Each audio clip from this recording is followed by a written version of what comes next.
우리 다 같이 성경 말씀을 봉독하도록 하겠습니다. 광고 하나가 빠졌습니다. 우리 청년부, 젊은이부 생명축제와 야외 예배가 다음 주일 5월 18일 1시 30분에서 올림픽공원에서 있습니다. 교회에서는 12시 45분에 출발을 합니다.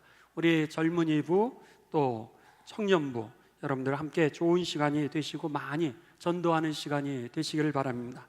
우리 성경 말씀은 요한복음입니다. 요한복음 20장 30절에서 우리 31절까지입니다.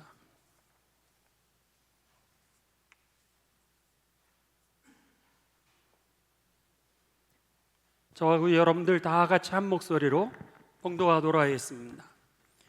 예수께서 제자들 앞에서 이 책에 기록되지 아니한 다른 표적도 많이 행하셨으나 오직 이것을 기록함은 너희로 예수께서 하나님의 아들 그리스도이심을 믿게 하려 함이요 또 너희로 믿고 그 이름을 힘입어 생명을 얻게 하려 함이니라. 아멘. 오늘은 성서 주일로 지킵니다.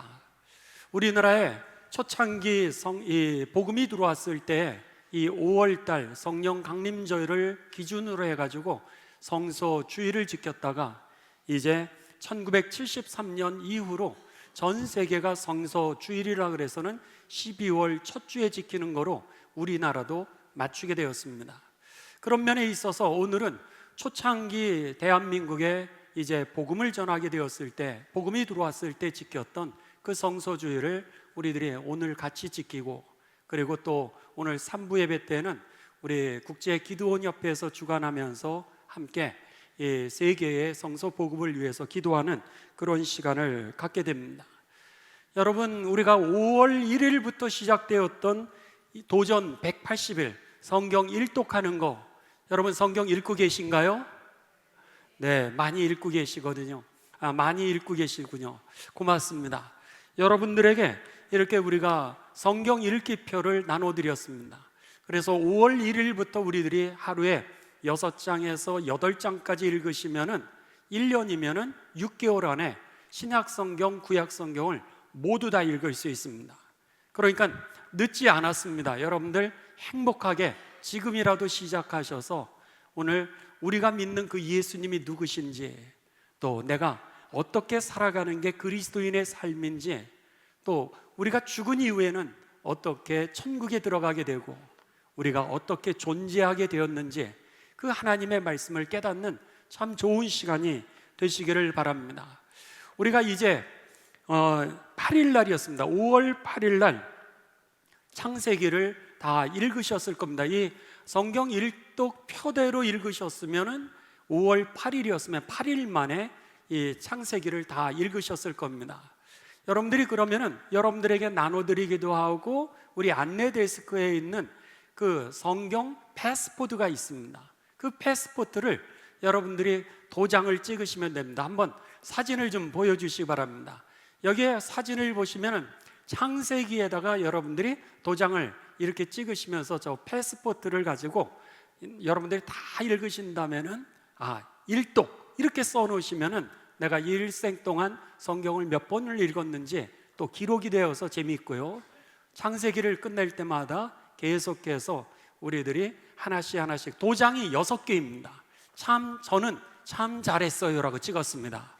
여러분들은 그러면은 승리, 축하합니다, 이런 여러 가지 다양한 도장이 우리 카페에 있습니다. 카페에 여러분들이 가셔서 그냥 자유롭게 아무 때나 찍으셔도 되니까 이렇게 즐겁게 성경을 읽으시고 또 올해 꼭 넘어가기 전에 한번 일독을 하시는 그런 도전이 있고 성공하게 되시길 주님의 이름으로 축복합니다. 여러분 성경을 많이 읽으십시오. 성경을 많이 읽고요, 읽으신 분은 또 읽으시고요, 그리고 말씀을 읽으시면서 또 묵상도 하시기 바랍니다. 그렇게 되면은 이 성경이 내 안에 쑥 들어오게 되면서 우리가 성경을 읽어야 되는 그 첫 번째 이유는요, 오늘 우리들에게 성경을 읽는 것을 통하여 믿음이 생기기 때문입니다. 따라 하시겠습니다. 성경을 왜 읽나요? 성경을 읽으면 믿음이 생기기 때문입니다. 그렇습니다. 성경을 읽으면 믿음이 생기게 되어 있습니다. 그렇기 때문에 여러분 성경을 꼭 읽으시기를 바랍니다. 그래서 로마서 10장 17절에는 우리들에게 성경을 읽으면 왜 우리들에게 믿음이 생기는지를 가르쳐주고 있습니다. 로마서 10장 17절에 믿음이라고 하는 것은 들음에서 난다라고 그랬습니다. 근데 무엇을 들으면서 우리가 믿음이 생기냐면 하나님의 말씀, 그 성경을 우리가 듣게 되면서 그 말씀을 통하여 믿음이 생긴다라고 하는 것입니다. 오늘 본문 말씀이 바로 이 사도 요한이 요한복음이라고 하는 성경을 기록하게 되면서 성경을 기록한 이유에 대하여 이렇게 말씀하고 있습니다. 한번 요한복음 20장 30절을 보시 바랍니다. 예수께서 제자들 앞에서 이 책에 기록되지 아니한 다른 표적도 많이 행하셨으나 요한복음에 기록되지 않은 그런 기적들도 많이 행하셨다라고 하는 겁니다. 그런데 사도 요한은 예수님의 말씀과 예수님의 행적을 기록을 하면서 단지 7개의 기적만 뽑아가지고 요한복음에 기록을 했습니다. 지금 그 말씀입니다. 예수께서 제자들 앞에서 이 책에 기록되지 아니한 다른 표적도 많이 행하셨으나 그러나 이 7가지 예수님이 행하신 기록, 7가지 예수님이 하신 그 말씀만을 기록한 것은 너희로 예수께서 하나님의 아들 그리스도이심을 믿게 하려 함이라. 그러니까 성경을 기록한 목적은 예수님이 오늘 그리스도라고 하는 사실을 믿게 하기 위해서 성경을 기록했다라고 하는 겁니다. 그리스도라고 하는 단어는 헬라어입니다. 구약의 언어는 히브리어인데 히브리어 언어로는 메시아라고 하는 이 단어입니다. 그리고 그 메시아라고 하는 단어의 뜻은 구원자라고 하는 겁니다. 그러니까 예수님을 통하여서 우리들의 삶이 구원을 받는다라고 하는 이 사실을 여러분에게 알려드리기 위해서 오늘 요한복음에 7개의 예수님의 기적 사건만을 뽑아놓은 것이고, 그리고 예수님이 하신 그 말씀 7말씀을 거기다 뽑아서 기록한 것입니다. 이렇게 증언하고 있습니다. 그러니까는 그 성경 말씀을 읽으면서 우리들에게 예수님이 그리스도, 나를 구원하시는 분이라고 하는 것을 그 믿음이 생기도록 오늘 말씀이 기록됐다라고 하는 겁니다. 요한은 누가복음을 기록하면서 첫 번째 기적을 무엇으로 기록을 했냐면 가나의 혼인잔치 사건을 기록하고 있습니다. 요한복음 2장에 보게 되면 예수님께서 이제 제자들과 같이 혼인잔치에 초청을 받으셨습니다. 그랬는데 이 기쁜 혼인잔치에 그만 포도주가 떨어지고 말았습니다. 흥이 막 올라오고 그리고 막 좋아하는 그 자리에 포도주가 떨어지게 되었던 것이죠. 그렇게 되면 어떻게 되는 거예요? 거기에 왔던 사람들이 축하하려고 왔는데 음식이 없는 모습을 보면서 어쩌면 불평할 수 있을 겁니다. 부족함으로 인하여서 불평을 하게 되고요, 사람들이 축하하러 왔다가 음식이 없어가지고 불평을 하면은 피로연을 열어놓고 나서 대접하는 그 주인도 마음이 상할 겁니다. 인생이 그렇습니다. 우리들이 늘 불평하는 이유를 잘 돌아보시면은 부족하다라고 무언가를 느낄 때 우리들이 불평하게 됩니다. 부부 사이에도 뭔가 부족하다고 생각했을 때 불평이 나오게 되고요, 또 인간관계 속에서도 누군가에게 내가 부족하다, 내가 뭘 대접을 했는데 대접을 받지 못했다, 어떤 거든지 부족하다고 생각하면 우리들에게 불평이 나오게 됩니다. 그런데 여러분, 우리가 다른 사람한테 어떻게 해서든지 더 잘해주려고 그러지만은 모든 사람을 만족하게 할 수는 없습니다. 그러다 보니까 당연히 부족한 현석이 남에도 불구하고 다 각자 느낌으로 자기의 말을 하다 보니까 베풀어 주고도 사람들이 상처를 받습니다. 이게 인생이요, 나만 그런 게 아니라 다 그렇다라고 하는 겁니다. 이 부족의 문제 없어질 수도 없고, 베풀매도 불구하고 불평하는 사람들 막을 수도 없고, 이 세상을 어떻게 우리가 살아야 될까? 그랬을 때 오늘 예수님께서 떨어진 그 포도주를 물이 변화되어 포도주로 만들어 주십니다. 그리고 나서는 그 새 포도주를 갖다 줬더니, 야, 사람들이 그러는 거예요. 아니, 이 집은 어떻게 가면 갈수록 더 좋은 음식이 나오냐? 이렇게 얘기를 하는 겁니다. 맛있는 포도주가 나오고 질이 좋은 포도주를 어떻게 계속해서 이렇게 공급할 수 있느냐? 그러면서 기분이 좋아지고요, 그리고 주인을 칭찬하기 시작했습니다. 주인은 어땠을까요? 주인은 마음의 상처를 받을 수 있는 그런 상황이었는데도 불구하고 사람들이 막 칭찬을 하고 좋아하니까 자랑스러워지고요, 더 행복해졌다라고 하는 겁니다. 그렇습니다. 이 기적 사건을 이 사도 요한은 기록을 하면서 우리들의 부족한 인생을, 오늘 이 불평 많은 세상을 어떻게 우리가 감사하는 삶으로 변화될 수 있을까? 그리고 행복한 삶을 살아갈 수 있을까? 바로 예수님이 우리의 삶을 그렇게 바꾸신다라고 하는 거. 또 내가 선을 행하지만 사람들로 인하여 상처를 받았을 때 오늘 그 상처를 어떻게 극복할 수 있을까? 환경이 아니라 예수님께서 우리를 여러분 회복시키시고 치유하시고 우리를 행복하게 만드신다는 사실을 믿게 되시기를 주님의 이름으로 축원합니다. 그 사건을 기록하면서 요한이 원했던 것은 무엇이었냐면 바로 예수님이 그리스도, 예수님이 구원자라는 거예요. 그러니까는 저와 여러분에게 있어서도 그 예수님의 사건을 보면서 우리들이 그렇구나, 예수님을 통하여서 이렇게 인생이 달라질 수 있구나, 이렇게 환경도 변화될 수도 있고 내가 승리할 수 있구나 라고 하는 게 깨달아지면서 믿음이 되시기를 주님의 이름으로 축원합니다. 두 번째 기적 사건은 뭐냐면 왕의 신하를 고쳐주는 기적의 사건입니다. 성경에 보면은 이 요한복음 4장에 보면 왕의 신하의 아들이 이제 병이 들어 죽게 되었습니다. 여러분, 아버지의 마음이 어땠을까? 어머니의 마음이 어땠을까? 자녀가 병이 드는 데다가 계속해서 죽어가고 있으면은 오늘 부모님들의 마음은 동일할 겁니다.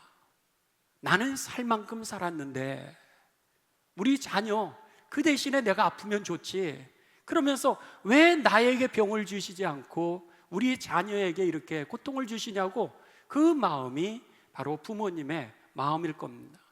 오늘 그 신하도 마찬가지였습니다. 그 자녀가 그 죽음 속에서 사경을 헤매는 거예요. 그랬을 때에 그 아픈 마음을 아무도 치유할 수 없었는데 예수님께서 그 아들을 치유해 주십니다. 할렐루야. 아버지가 살아나는 거요, 자녀가 살아났을 뿐만 아니라 사실은 부모의 한을 누가 풀어줄 수 있느냐, 내 안에 맺혀져 있는 그 한을 누가 풀어줄 수 있느냐, 바로 우리가 믿는 예수 그리스도를 통하여서 예수님이 우리의 한을 풀어주심을 믿으시길 주님의 이름으로 축원합니다. 내 인생을 전화위복시켜 주시는 분은 바로 예수 그리스도라고 하는 사실이죠. 그분이 바로 우리가 믿는 예수 그리스도이십니다. 세 번째 기적은 이제 요한복음 5장에 나오게 됩니다. 베데스다 연못에 38년 된 병자를 예수님이 치유하시게 됩니다. 여러분, 병이 38년 됐다라고 하는 얘기는 그냥 모든 것을 포기할 수밖에 없는 좌절과 절망의 상태일 겁니다. 스스로도 이 병을 고칠 수 없다고 좌절하고 절망했을 뿐만 아니라 그를 도와주는 가족들도 어쩌면 포기했을 겁니다. 이제는 다 해봤는데 안 된다라고. 그러니까 좌절과 절망의 자리가 38년이라고 하는 이런 아픔이었을 겁니다. 그랬는데 그에게 예수님이 어느 날 찾아오시게 되었던 거죠. 그리고 나서 그를 고쳐주십니다. 할렐루야. 예수님이 고치시는 거예요. 내가 소망을 포기하고 있었을 때 나 스스로 좌절할 수밖에 없고 나도 절망할 수밖에 없고, 뿐만 아니라 나에 대해서 가족도 소망을 포기하고, 그리고 모든 사람이 나에 대하여 포기하고 있을 때 내 인생을 다시 일으켜 주실 수 있는 분이 누구시냐? 바로 예수 그리스도신 것이죠.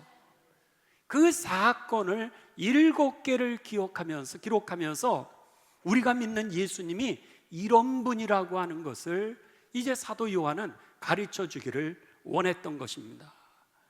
뿐만 아니라 사도 요한은 이 요한복음에 예수님이 하신 7가지의 말씀을 이제 정리를 해가지고 그리고는 우리들에게 증거합니다. 마태복음, 이 요한복음 6장 35절과 48절에 보면 예수님이 자기를 계시를 하시는데 내가 누군지를 이렇게 말씀하십니다. 나는 생명의 떡이라는 거예요. 나는 생명의 떡이라는 거예요. 떡이 뭐죠? 여러분, 음식입니다. 우리가 떡을 먹음으로 인하여서 기력이 나게 되고 먹음으로 인하여 살아나게 되는 겁니다. 오늘 예수님이 뭐라 그러시면 내가 생명의 떡이라는 거예요.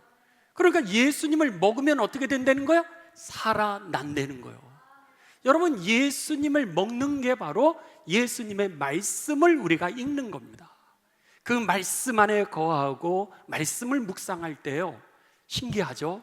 예수님이 내 안에 쑥 들어오시게 되면서 예수님의 세계관이 나의 세계관이 되고, 예수님의 생각이 나의 생각이 되고요, 예수님의 삶이 나의 삶이 되고, 예수님의 성품이 내 삶으로 변화됩니다. 그거는 하나님이 주시는 선물이기 때문입니다. 떡이 우리 안에 들어왔을 때 이 떡이 나에게 에너지가 되어서 나를 살리는 것처럼 예수님을 우리가 먹게 되면서 주님 내 안에 들어오게 되면서 예수님이 나를 살리시기 때문에 내가 살아나게 되는 것입니다. 그래서 성경에는 오늘 예수님께서 뭐라고 하시면 나를 먹어, 그렇게 말씀하시는 겁니다. 나를 먹어. 나를 먹으면 너가 살아나게 될 거야. 이것을 갖다가 성경을 이제 강의하는 사람들은 뭐라 그러면 여러분 성경을 꼭꼭 씹어 잡수십시오, 이렇게 말씀합니다. 성경을 읽으시면서 꼭꼭 씹어서 잡수시라는 거예요. 그랬을 때 그 말씀이 내 안에 이렇게 쑥 들어와 소화가 되면서, 그리고 내 인격이 되고 나의 가치관이 되고 내 성품이 되고 나의 삶의 길이 된다라고 하는 것이죠. 예수님이 바로 내가 생명의 떡이야, 이 말씀을 사도 요한은 기록했던 겁니다. 더 나아가 예수님께서 두 번째 뭐라고 말씀하셨냐면 나는 세상의 빛이야. 그래서 요한복음 8장 12절에 사도 요한은 예수님이 자기를 계시하셨던 그 계시를 기록하게 됩니다. 예수님이 스스로 뭐라고 그러셨냐면 내가 빛이야. 그러니까 나를 받아들이라는 거예요. 그러면은 너가 오늘 어떻게 된다는 거예요? 환해진다라고 하는 겁니다.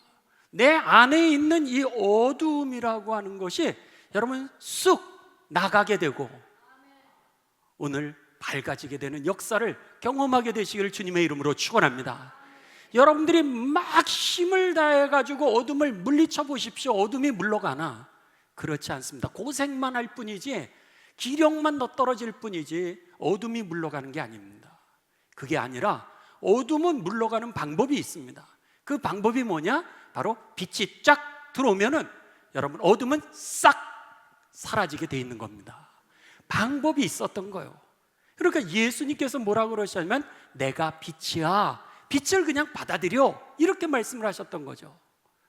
그랬을 때 빛을 받아들이게 되면 어떻게 되냐면 여러분들이 지금 제 얼굴을 보시는 거는 빛이 저를 비침으로 인하여 반사가 되면서 여러분들이 저의 얼굴을 볼 수 있는 겁니다. 그러니까 빛을 통하여서 반사가 되는 거예요.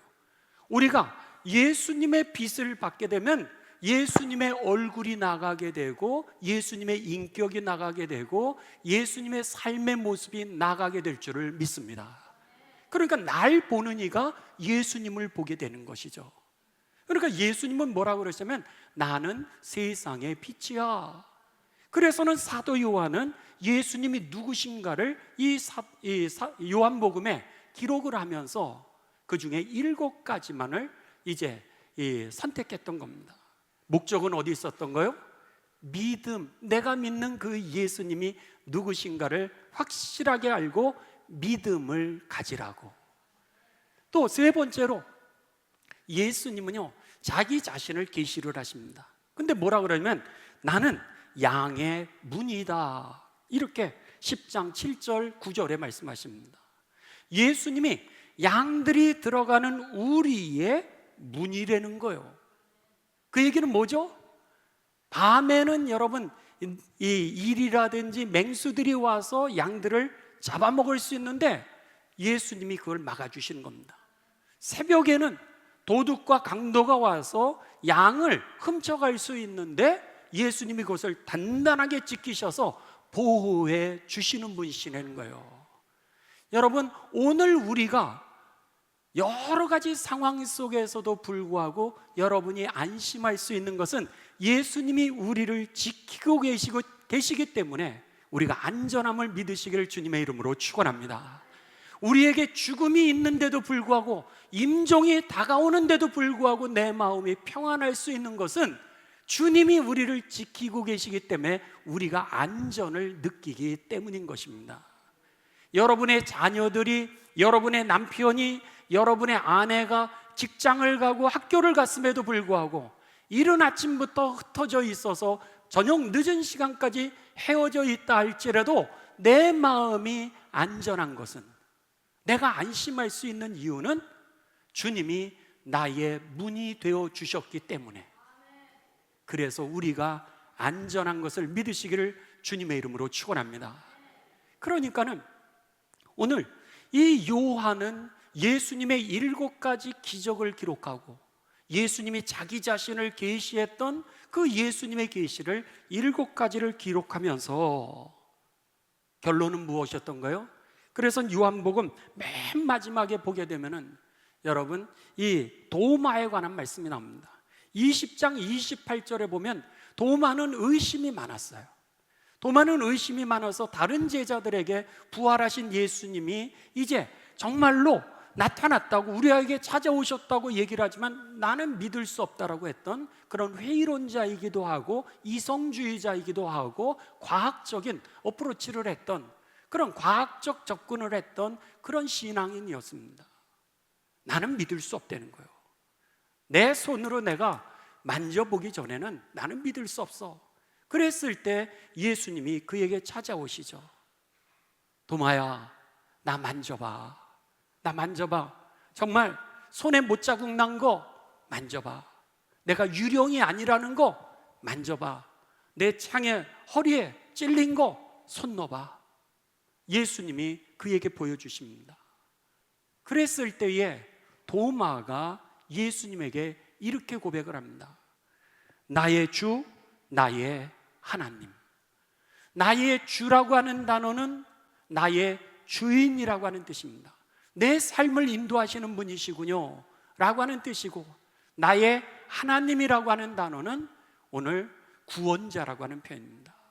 나를 정말로 구원해 주시는 분이시군요 라고 하는 것을 그가 확신하게 되면서 의심 많았던 그 도마가 이제는 예수님을 증거하면서 사는데 인도 첸나이라고 하는 지역으로 거기까지 그가 예루살렘에서 복음을 전하기 위하여 가게 됩니다. 거기에서 이제 그 힌두교인들이 자기를 죽이려고 한다는 사실을 그가 알고 있습니다. 그런데도 불구하고 그가 동산에 올라가서 기도하고 있을 때 힌두교인들이 뒤에서 찾아와 가지고 창으로 찔러 그를 죽이는데 행복하게 죽어갑니다. 도망가면 살 수 있죠. 근데도 불구하고 그가 안심을 할 수 있었던 것은 세상이 끝이 아니라 그 이후에 부활하신 주님이 거하시는 그 하나님의 나라가 내 앞에 예비되어 있다라고 하는 걸 확신하니까 그가요 복음을 전하고 당당하게 죽음을 맞이할 수 있었던 것입니다. 요한은 이 사건들을 기록하면서 그 얘기를 하고 싶었던 거예요. 여러분, 성경을 읽어요. 내가 이것을 기록해서 여러분들에게 이 말씀을 하는 것은 예수님이 그리스도, 우리의 구원자 되신다라고 한 것을 여러분들이 믿게 하기 위함이에요. 그러니까 그 믿음을 가지고 행복하게 살아요. 이 말씀이 저와 여러분의 내용이 되시기를 주님의 이름으로 축원합니다. 우리가 성경을 읽어야 되는 이유는 믿음이 생기기 때문입니다. 예수님을 쑥 잡수십시오. 그럼 예수님이 여러분을 살리는 능력을 체험하게 될 것입니다. 두 번째입니다. 왜 우리가 성경을 읽어야 되나? 성경을 읽으면 우리에게 생명이 주어지기 때문인 것입니다. 여러분 따라 하시겠습니다. 성경을 읽으면 생명이 주어집니다. 그렇습니다. 성경을 읽으면 믿음이 생기게 되고요, 두 번째는 그 믿음을 통하여서 우리들에게 하나님의 생명이 믿음이라고 하는 관을 통하여서 내 안에 쑥 들어오시게 되기 때문인 것입니다. 이 영상은 여러분 실제로 있었던 영상입니다. 실제로 있었던, 제가 보기에는 인도에서 있었던 사람이었던 것 같아요. 힌두교의 지도자였습니다. 그런데 그가 성경을 통하여서 변화된 사건을 이제 기록했던 그 영상인데 한 1분 40초 됩니다. 한번 영상을 잠깐 보시도록 하겠습니다. 힌두교 지도자가 있었습니다. 그럼 매일 아침 일어나면 집 밖으로 나가 태양을 바라보며 기도했습니다. 또 사람의 모양과 350여 개의 신을 섬기고 있었습니다. 이러한 두이세계는 어린 딸이 있었습니다. 어느 날 그 딸은 행복한 표정으로 집으로 뛰어오면서 아빠, 제가 이것을 받아왔어요. 그것은 학교에서 받은 기도원 성경이었습니다. 그러자 두잇은 그 딸에게 몹시 화를 내며 너 그 성경책 쓰레기통에 갖다 버려! 시간이 흐른 후 두잇은 자신의 소지품을 찾기 위해 책장을 열었는데 그곳에서 딸의 기도원 성경을 발견하게 되었습니다. 두잇은 화가 치밀어 올랐습니다. 그때 하나님께서는 역사하셨습니다. 두잇은 그의 딸이 밑줄을 치면서 읽었던 흔적들을 보며 도대체 뭐가 써 있는지 읽어봐야겠다는 생각이 들었습니다. 그는 성경 속에서 하나님의 사랑의 메시지를 깨닫게 되었습니다. 매우 혼란스러웠습니다. 하지만 결국 자신의 모든 죄를 예수 그리스도께 회개하고 예수님을 자신의 구주로 고백하게 되었습니다. 지금은 자신의 아내와 자녀들도 모두 예수님을 영접했습니다. 두잇 형제는 현재 기도원 회원이 되어 베네수엘라 카라카스 캠프에서 활동하고 있습니다. 그쵸? 그가 350개의 우상을 섬기던 사람이었는데 어떻게 이렇게 변화될 수 있었을까? 그것은 하나님의 말씀에 생명력이 있기 때문에 그의 삶이 변화되었던 것입니다. 그래서 오늘 본문 말씀 사도 요한은 이 성경을 기록하면서 두 번째 목적을 이렇게 말씀합니다. 요한복음 20장 31절입니다. 오직 이것을 기록하면 너희로 예수께서 하나님의 아들 그리스도이심을 믿게 하려 하며 또한 너희로 하여금 믿어 그 이름을 힘입어 생명을 얻게 하려 함이니라. 믿어 생명이 주어지다 보니까 오늘 그 말씀을 우리들이 읽으면 읽을수록 생명력이 생겨서 구원에 이르게 하는 역사가 일어나게 되었던 것이죠. 그래서 로마서 10장 10절에 보면은 이 성경 말씀이 어떤 능력이 우리들에게 임하게 하는지 이렇게 가르쳐주고 있습니다. 사람이 마음으로 믿어 의에 이르고 입으로 시인하여 의에 이른다라고 하는 것은 죄의 문제를 해결한다라고 하는 겁니다.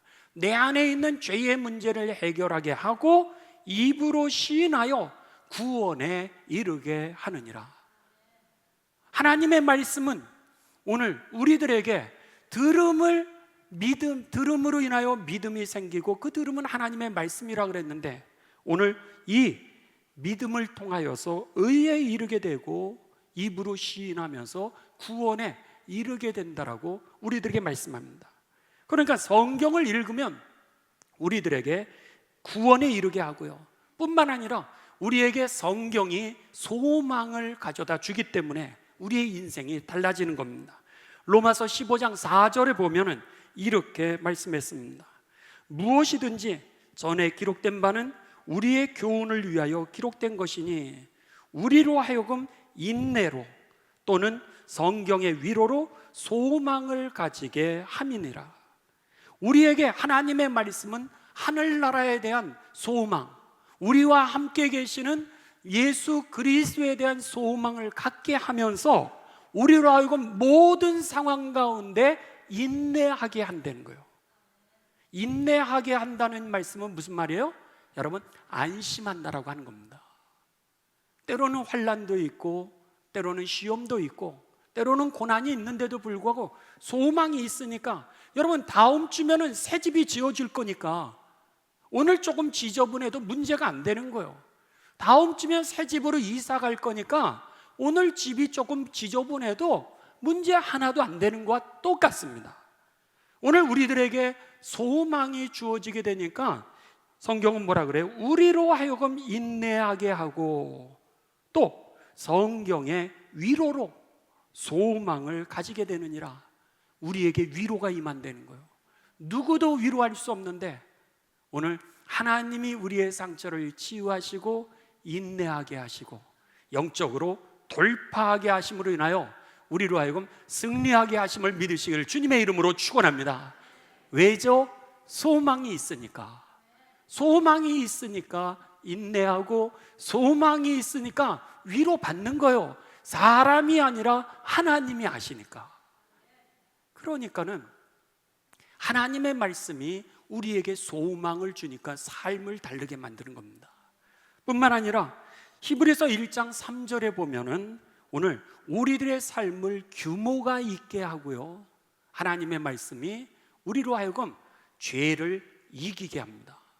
그래서는 히브리서 1장 3절에 보면 이는 예수 그리스도는 하나님의 영광의 광채시요 하나님이 비신 것을 예수님을 통해서 드러나게 하신다라고 하는 표현이죠.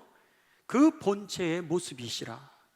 그의 능력의 말씀으로, 예수님의 말씀으로 만물을 붙들어 주신다는 거예요. 우리를 붙들어 주신다는 거예요. 좌절하고 절망하고 실망할 수밖에 없었던, 우리가 넘어질 수밖에 없고 주저앉을 수밖에 없었던 인생을 붙들어 주셔서 가게 하시는 겁니다. 그러니까는 우리를 붙드시고, 그 다음에 죄를 정결케 하신다. 날아다니는 새는 막을 길이 없지만 내 머리 위에 둥지를 뜰 때는 어때요? 와! 그러면서 우리가 쫓을 수 있게 되는 것처럼 죄를 정결하게 하는 일을 하나님의 말씀이 하니까 오늘 우리가 하나님의 말씀을 읽으면 읽을수록 예수님을 닮아가게 되고 예수님의 성품을 가지게 되고 예수님의 세계관을 가지게 되니까 인생이 달라지게 되는 겁니다. 여러분, 그러기에 성경 말씀을 많이 읽으시고요, 그리고 성경 말씀을 묵상하실 수 있으면 많이 또 묵상을 하시 바랍니다. 왜죠? 예수님이 그리스도 구원자이시기 때문에 우리를 구원하시고 죄를 이기게 하시고 우리의 인생을 복되게 하심을 믿으시면서 2025년도 여러분, 우리가 성경 읽는 거 늦지 않았습니다. 여러분들 열심히 읽으시고요, 도전하시는 가운데 내가 믿는 그 예수님에 대한 확실한 진리가 뭐냐면, 여러분, 모든 상황에서 구원을 가져다 주시는 능력을 진리라 그럽니다. 이 진리 위에 우리를 탄탄하게 세우는 능력이 바로 하나님의 말씀임을 기억하시면서 올해 성경 읽기에 승리하시고 그리고 확실한 믿음에 전진해 나가는 해가 되시기를 주님의 이름으로 축원합니다. 함께 기도하시겠습니다. 하나님 감사를 드립니다. 저희들로 하여금 성서 주일을 허락하여 주시고 하나님의 말씀이 우리를 진리의 기초 위에 단단하게 세우는 능력임을 다시 한번 깨닫게 하여 주시오니 감사를 드립니다.